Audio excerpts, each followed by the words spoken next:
পবিত্র ঈদ উল ফিতরের আনন্দ ভাগাভাগি করে নিতে ওল্ডহ্যাম কমিউনিটির উদ্যোগে অনুষ্ঠিত হয়েছে এক ঈদ পুনর্মিলনী অনুষ্ঠান। বিস্তারিত জানাচ্ছেন আমাদের নর্থ ইংল্যান্ডের বিশেষ প্রতিনিধি সৈয়দ সাদেক আহমদ।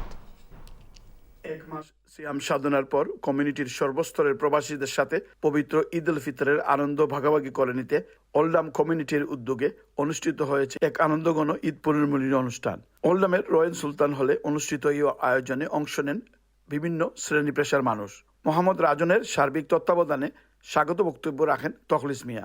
আরও বক্তব্য রাখেন রুহেল আহমদ মিন্টু, আলী হায়দার, আব্দুল শহীদ, শামীম আহমদ, নানু মিয়া, আবিদুল ইসলাম আরজু, কামাল রব, হামিদ আলী মানিক, আব্দুল কাইয়ুম কামালি, ফয়সাল আহমদ চৌধুরী, নুরুল ইসলাম সোহাগ ও শাহ কামাল সহ আরও অনেকে।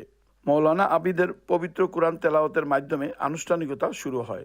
এরপর একে একে নাত পরিবেশন করেন রাইসুল ইসলাম রাসেল ও মৌলানা বুরহান উদ্দিন। বক্তারা বলেন, ব্যস্ত জীবনের মাঝে এমন আয়োজন সবাইকে একত্রিত করে সৌহার্দ্য আরও দৃঢ় করে।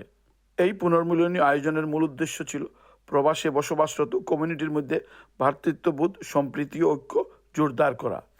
সব মিলিয়ে ঈদের এই পুনর্মিলনী অনুষ্ঠানটি ছিল আনন্দ, ভালোবাসা ও সম্প্রীতির এক উজ্জ্বল উদাহরণ।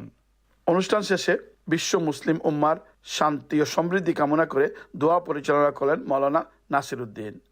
Syed Sadek Ahmad, channel S news, Oldham, Greater Manchester.